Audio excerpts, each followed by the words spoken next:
everyone, welcome back to my channel. My name is Mandy and I'm a full-time reseller. On today's video, I do have my What Sold Wednesday. So I'm going to go over sales from March 3rd through the 9th. I did have sales on all four platforms: Mercari, Poshmark, eBay, and Depop. Looking at my notes, Mercari was very slow, only 2 sales there. Poshmark was very slow as well, only 7 sales. eBay 11, and then Depop 9. I do actually have 2 stories for you too this week. One was regarding a Poshmark review. It was on a Coach bag, and the bag was not leather. It never said it was leather in the listing. It was a coated canvas, and it was reversible. So it definitely kind of had like a plastic vinyl feel to it because it was a tote bag, and you know, you want it to be durable. Okay, so I wanted to pull up the actual wording that she used, and she paid $60 for it. So I mean, that is a decent chunk of money, but she didn't ask any questions. And it says, "Not even a 1-star, what a ripoff, not a real Coach, more like plastic," with all of these exclamation marks. And I was just like, okay, whatever. She rated it. She could have tried to put in a return, which she did not. So then she immediately messaged me and said, "I'm very disappointed in this purchase. A total ripoff, not a real Coach bag. It's some cheap plastic or vinyl. Return my money." And it's like filled with exclamation marks and capital letters. So when this kind of stuff happens, I am polite, but I will match their energy. Because first of all, it's not a fake bag. If you are upset about the purchase, coming at me with that type of attitude is not going to help your situation, considering you obviously didn't read anything in the description. So I said, the bag is not fake. It's a coated canvas so that you can pull it in and out to reverse the color. And she says, "It doesn't appear to be coated canvas. Can you provide the Coach ID number?" And I said, the serial number was on the wristlet that came with the bag, which I didn't have because I only had that bag. I looked at this bag. It was not fake. I looked at a whole bunch of other listings that were out there just to make sure it looked exactly the same. I said, you know, this is not a fake bag. I invited Poshmark into the conversation. You'll have to speak to them about a return because you have already rated the item per their policy. So on Poshmark, if you're not aware, once an item is rated, they cannot return it because they are accepting that purchase. I'm pretty sure something even pops up, you know, letting them know that. And then she just says, "It's fine, just disappointing." So we went from, "I'm like a liar selling you a fake Coach bag," to, "Oh, don't worry about a refund."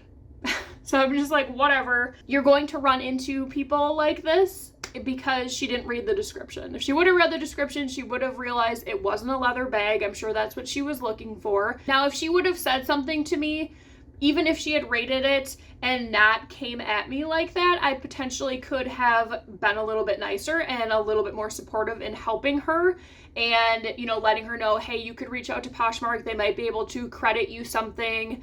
You know, if you weren't aware of the policy, blah, blah, blah. But I'm not going to go out of my way for someone that's essentially yelling at me on the internet saying that the bag is fake. And then, you know, whatever. So that was that on Poshmark. And then on eBay, I still did have my 15% off coupon that I am just going to continue with, I believe. And I had quite the exchange with a buyer over there as well. I don't know if this was just some sort of weird week or what. To make a long story short, they bought a swimsuit and then immediately sent me a message saying that they needed to pay for expedited shipping. That is one of my biggest pet peeves on any of these platforms, is when people don't ask before they buy and they just automatically assume that you can get it out to them in 2 days. So I told her I do have 2 business days on my eBay. Most of the time I ship out same day or next morning, but I just do 2 days just to kind of cover my butt in case something happens. So I said to her, you know, like, how soon do you need it? I think it was like a Monday night at 9:30 when we were talking back and forth. So I shouldn't have even answered the message that late at night. She said she needed it by Saturday, and it was very important that she got it. I originally had it at ground shipping. I told her the following morning I could let her know what the overage would be for, you know, if she wanted to pay overnight or if she wanted to just do priority or what she was kind of looking at. And then she said, "Well, can you just let me know now and then I'll just Venmo the money to you, blah, blah, blah." That is the number one thing you do not want talked about in any, especially eBay's messaging, any other platforms, including PayPal, Venmo, Cash App, that can get your account like immediately banned. So I immediately shut that down and said, I'm not taking any payments off this app. And I told her, I'm not going to be able to let you know until tomorrow morning because I'm not going to go dig it out and, get ready to ship it. And I'm also not going to ship it without having that payment. So I told her I would send her an invoice through eBay that she'd have to pay before I'd send it, because I'm not sending it and then just hoping that she's going to pay that invoice. And then all of a sudden her tune changed and it turned into this big story about how this conversation was making her feel way too uncomfortable and she's got a lot going on in her life right now and all of this. And I said, okay, would you prefer to just cancel the order and find something closer to you? Because I don't know that this is going to work out. So she said, yes, please cancel. This is just making her week worse, and she's had multiple deaths happen and it's just becoming too much. I'm like, where is this coming from now? It's like, all I said I was going to do is wait until tomorrow morning to send you an invoice. And she just kept going on and on and on and on. So I canceled the order, said customer requested. She's sending me messages like, hey, please cancel it. I'm not seeing it. I'm like, you need to just relax because it's going to take a minute. And as soon as it was canceled, whatever, I blocked her because I'm not dealing with buyers like that. That is one of the perks of being your own boss, is you get to decide who you want to work with and who you don't want to work with. And that was definitely a headache in the making. I could just see that coming. And then on Depop, it was mainly smaller sales. I think there was one prom dress. So we will get into the actual sales. So starting with Poshmark, this is Earthbound. I do not do well with this brand at all, but the way that this one looked, the style of it, I just couldn't leave it behind at the bins. And it was new with tags, a size large. It had lace up in the front, the back, and the sides. It had lace, it had a hood. This one went for $30. This fossil belt I think I've had for quite a while. It was a men's size 34. All the accessories at my Goodwill is $1.99 unless it's in the boutique area. I've slowed down a little bit just because I haven't been finding great items in those areas. But fossil belts normally sell. Some of them take a little bit longer than others. Next up is Big Star. This is another brand that really kind of sits for me. These were a low-rise boot cut, size 28 long, and they did go for $24. I feel like I am repeating myself here, but Mac Studio is another brand I really do not pick up anymore. It sits and sits and sits for me. I don't know why that is, but it does. This one I had originally picked up for that consignment booth from the bins. Let's see. This one was a V-neck pullover, size large, and it did go for $18. Judy blue shorts. These were a pair of pull-on. They had a cuffed hem, a lot of stretch in these, and these did go for $20. This Baltic Born dress sold with the same week that I had listed it. It was a size extra large. It was new without tags. It still had the little hang tag, or the little hang, what do I want to call it? Like bag with the button in it. When I first saw the dress, it was on clearance at Goodwill for $3.99. I was like, I don't know. It's short. It's long sleeves. I don't know if I should get it. I looked at comps. They were pretty promising. So I did pick it up and it did go for $38.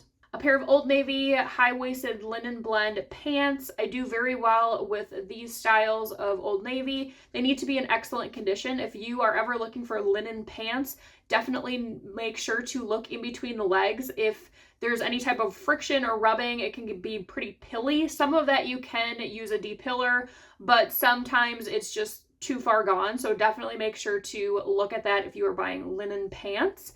These I'm sure were picked up at the bins. That's mainly where I find them, and they did go for $20.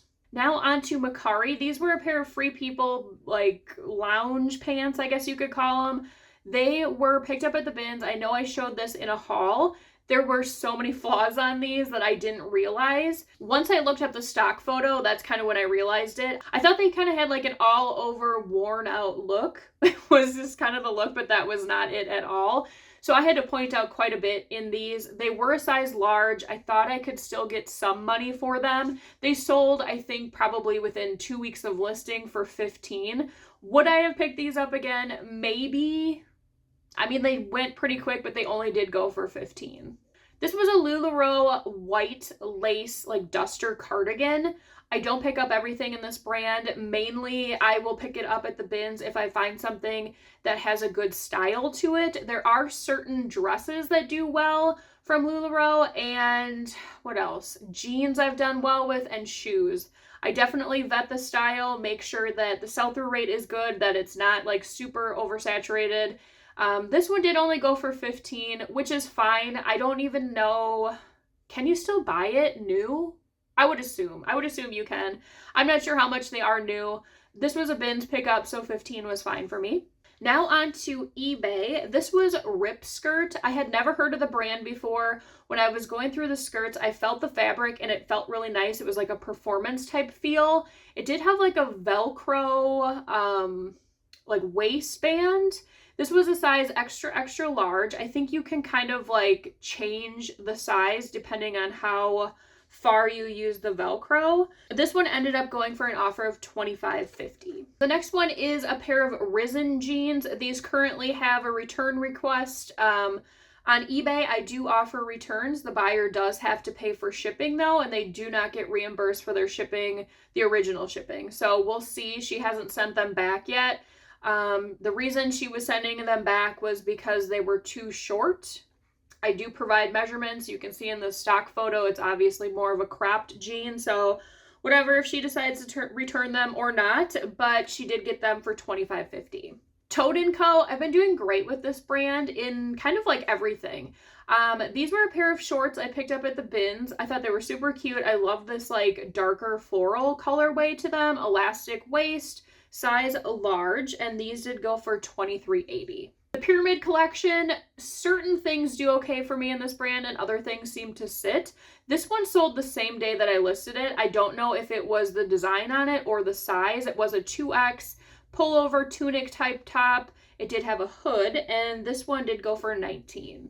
This is the brand C&B Scene. I don't know anything about it. It looked like it had like a boutique tag. It was new with tags. It was a cream textured kind of like wide leg pull-on pants. And these did go for $22. Bob Mackie, I have kind of just completely stopped with this brand. For a long time, I was sending it to the RealReal and getting pretty good returns. I've stopped sending everything to the RealReal. The percentages for what you are sending them have just gotten too out of control for me. So I have just stopped doing that. This I did pick up at the bins. Normally with Bob Mackie, it seemed like the bigger sizes, kind of the more abstract, quirkier prints seemed to do better. But like I said, I'm not picking it up anymore. This was just kind of like a trial last year. It was an extra small, linen, new with tags, and this one did only go for $14.50. Hayden, this is definitely a brand I'm going to be looking for because I had picked up another blouse by this brand for that consignment booth that I had, and that one sold, I think, for like close to $28 very quickly. This one also sold within a few weeks, and let's see, it was a size 3X. Was it new with tags? It was new with tags. Just a really cute kind of like peplum flowy top, and it did go for $22, full asking price. So I don't know if there is like a following for this brand, if it's popular. I had never heard of it before. It seems to be like a boutique type brand, but maybe something to look for if you see it out at the thrift store. Kona Soul, I got this at the bins. It was in immaculate condition. It didn't even look like it was worn, especially since it did have some white tones on there. It looked great. This one did go for $17. This is, I think it's a lab or a lab. I'm not sure what the brand is. This is the second thing I've found from them. I did find a pair of like tie-dye cloth pull-on shorts. I ended up sending those to Plato's just based on the comps.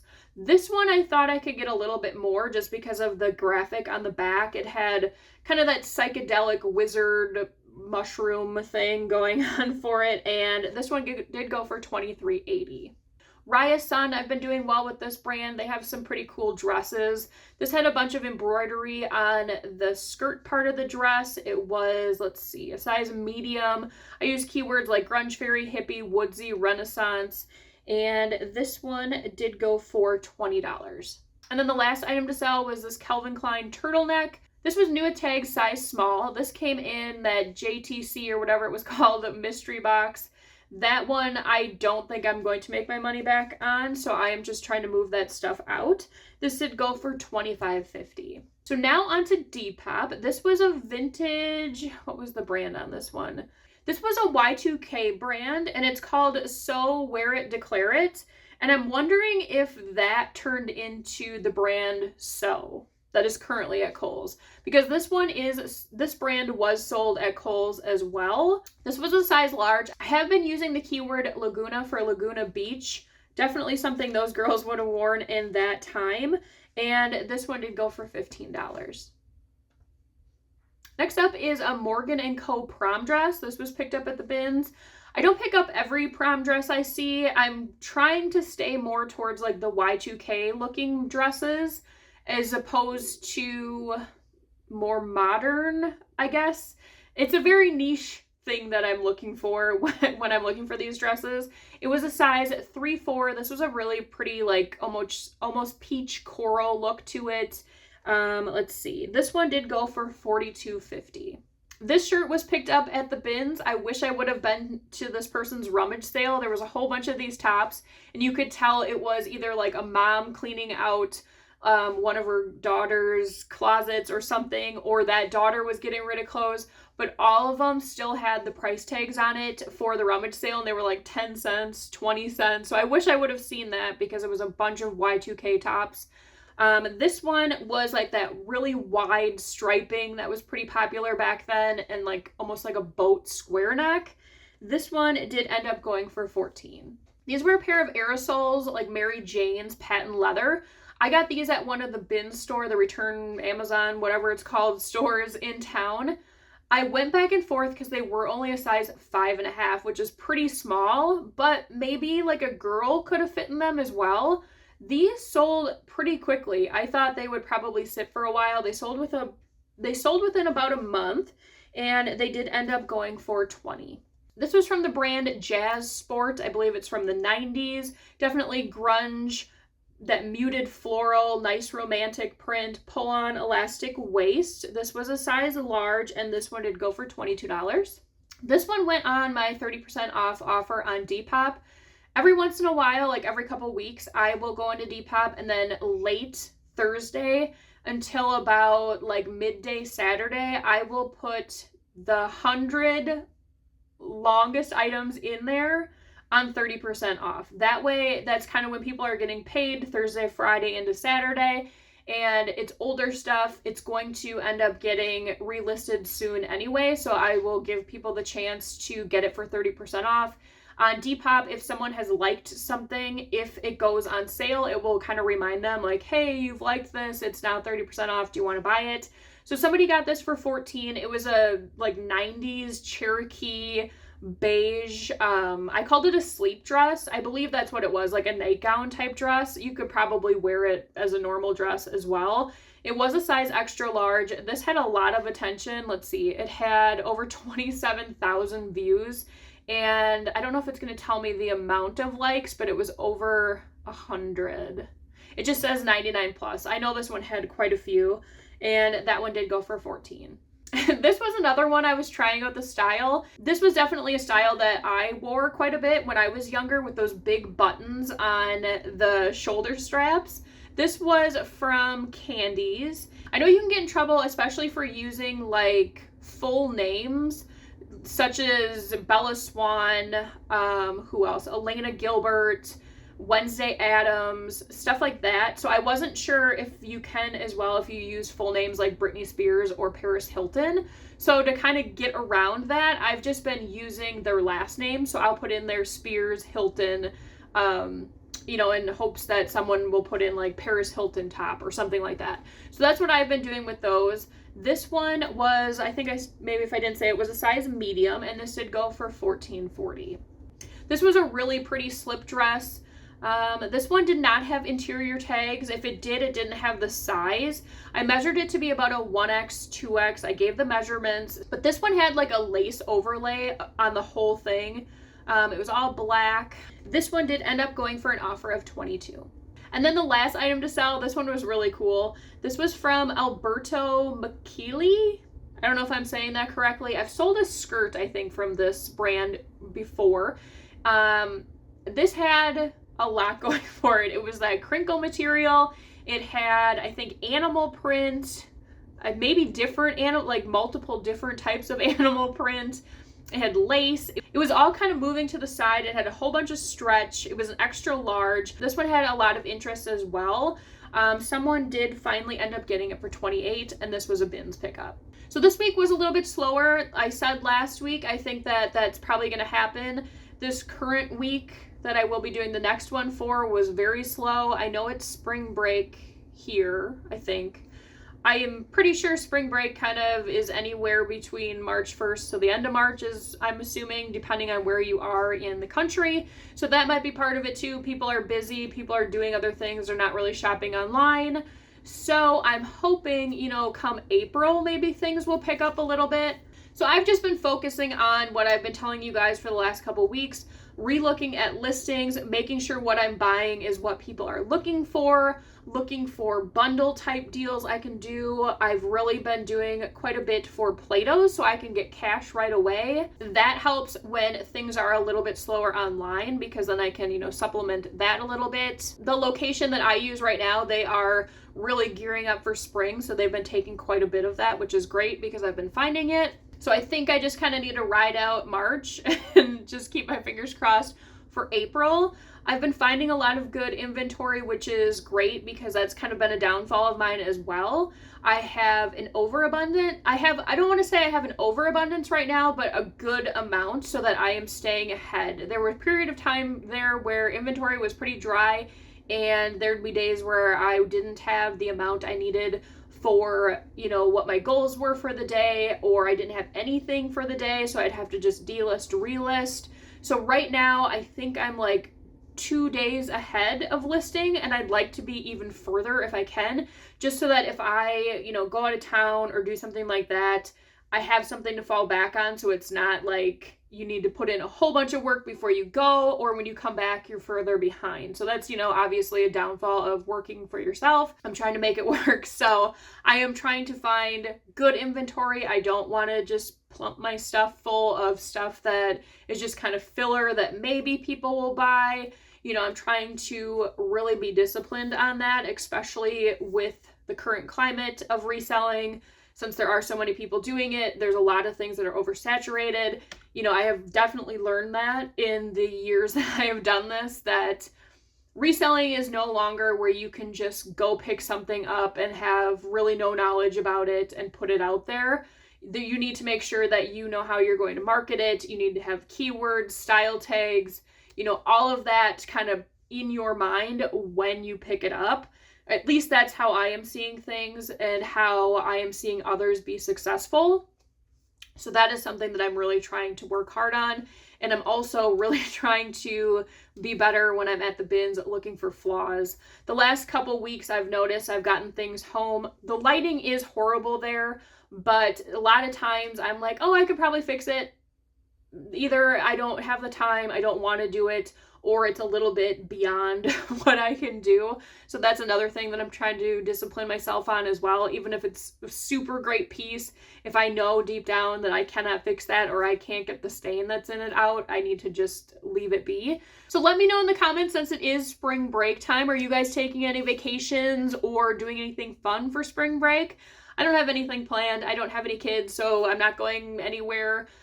We are kind of homebodies. I have a dog that has anxiety, and leaving him gives me anxiety, so it's just better for everybody that I don't really go on vacations. If I do, it's very short. So let me live vicariously through you and let me know what you guys are doing for spring break. And as always, if you enjoyed today's video, please make sure to give it a like. It really helps out the channel, and I really appreciate it. I will see you guys on the next one. Bye!